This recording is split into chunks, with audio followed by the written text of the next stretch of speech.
안녕하세요, 루지입니다. 3월 22일 일요일인데요. 어제보다 날씨가 더 좋습니다. 굉장히 좋지 않습니까? 이렇게 좋은 날씨에 마스크를 쓰고 돌아다니는 게 정말 마음이 아픈데요. 오늘 그냥 간단하게 쉬운 얘기 좀 해볼까 합니다. 돈을 벌고 싶은 분들이 제 채널을 구독하고 계시잖아요. 매번 얘기 드리는 것처럼 두 가지 방법뿐이잖아요.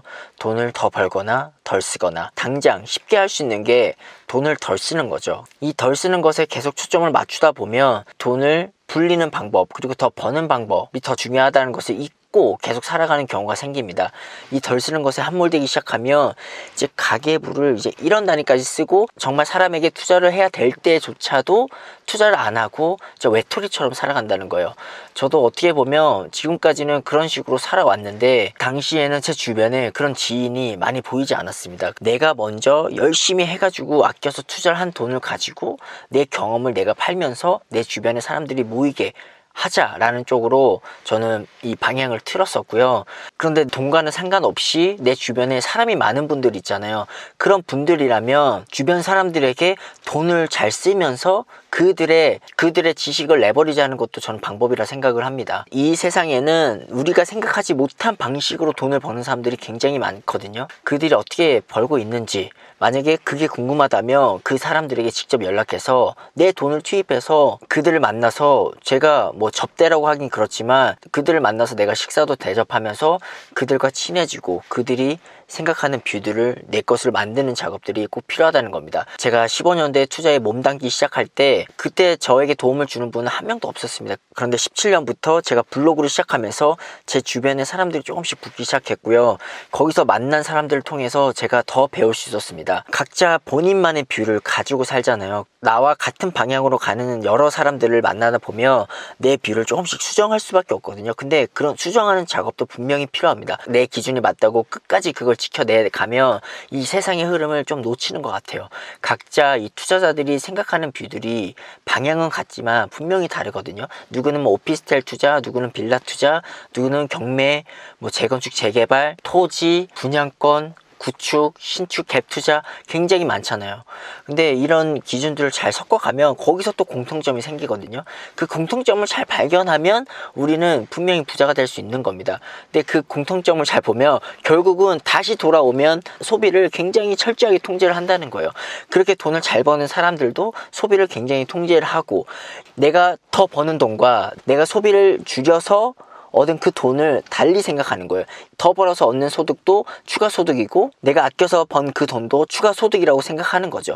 결국은 소득 관점에서 보면 우리는 소비를 덜 하는 게 맞고, 그 아낀 돈을 가지고 투자를 하고, 그리고 이걸 바탕으로 깔아두고 내가 사람들을 만나면서 얻은 정보를 가지고 더 나은 수익 모델을 찾고 거기에 집중하면서 돈을 더 벌고 하면서 이쪽에서 소득, 그리고 아껴서 번 소득을 다 합쳐서 그 추가 소득을 크게 가져가는 사람들이라는 거죠. 이렇게 얻은 소득을 가지고 소비재를 쉽게 사거나 내가 하고 싶은 것을 벌써부터 다 하기 시작하면 그런 생각을 가진 사람들이 가진 그런 부는 여기저기 다 소비돼서 퍼져나갈 수밖에 없는 겁니다. 초심을 잃지 말아야 된다라는 말들을 많은 분들이 하시잖아요. 근데 그게 저는 소비 습관에 있다 봅니다.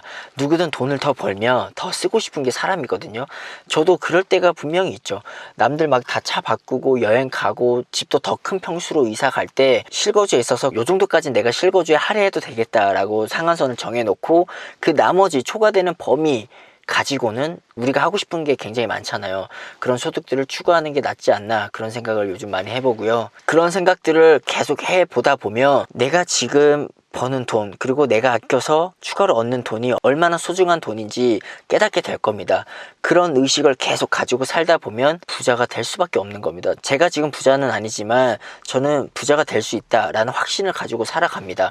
이런 확신이 없으면 이렇게 힘든 세상에서 도태될 수밖에 없다고 생각하고요. 특히 이렇게 뭐 하락장이나 남들이 이제 공황이 올 거다라고 예측하고 판단하는 그런 시점에서 같이 휩쓸려서 반대로 뭐 인버스를 타거나 이런 식으로 하면서 돈을 또 까먹는 거죠.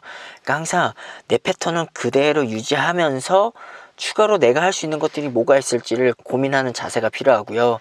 그런 자세가 지속된다면 분명히 좋은 기회를 얻을 수 있을 겁니다. 지금 우리가 아니라고 생각하는 것들이 어떻게 보면 우리가 가야 되는 방향일 수도 있는 거예요. 제가 오전에 텔레그램 구독자분들에게도 공유했지만 우리가 지금 아니라고 생각했던 그 수단이 어떻게 보면 지금 무주택자, 1주택자, 다주택자 이 3명 모두에게도 다 적합한 모델이 될 수도 있듯이 우리는 지금 남들이 생각하는 것과 굉장히 반대로 갈 필요도 있다라고 생각합니다. 이 세상에는 심약자들이 90%입니다. 그 심약자들이 생각하는 방식을 우리가 역으로 꿰차면 심약자 분들의 돈을 우리가 가져올 수 있는 겁니다. 정말 잔인한 얘기지만 이 자본주의 세상은 누군가 잃어야지만 누군가 얻는 세상이야. 누구나 다 잘 살 수는 없습니다. 제 유튜브 채널 구독자가 지금 13,000명이 됐는데 이 13,000명이 다 수익을 보려면 상대적으로 반대쪽에 있는 13,000명이 잃어야 되는 겁니다. 사실 나와 다른 뷰를 가는 사람들까지 우리가 챙길 필요 있을까요? 그건 아니라는 거예요. 좀 더 냉정하게 이 시장을 바라볼 거고요.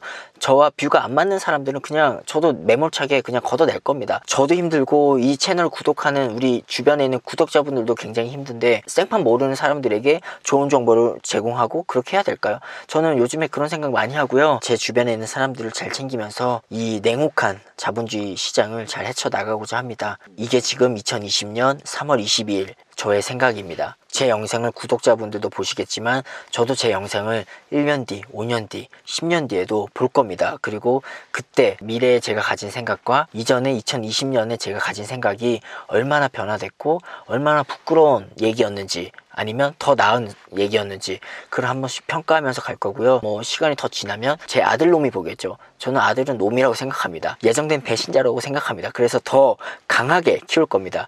그래야지 이 아들도 이 냉혹한 자본주의를 헤쳐나가지 않겠습니까? 아무쪼록 오늘도 개인의 생각을 들어줘서 감사하고요. 모두 부자 되시길 바랍니다. 오늘도 잊지 않고 꾸자3호를 외치면서 마무리하겠습니다. 꾸준히 자산을 사서 모아가세요, 여러분. 꾸자3호 화이팅! 고맙습니다.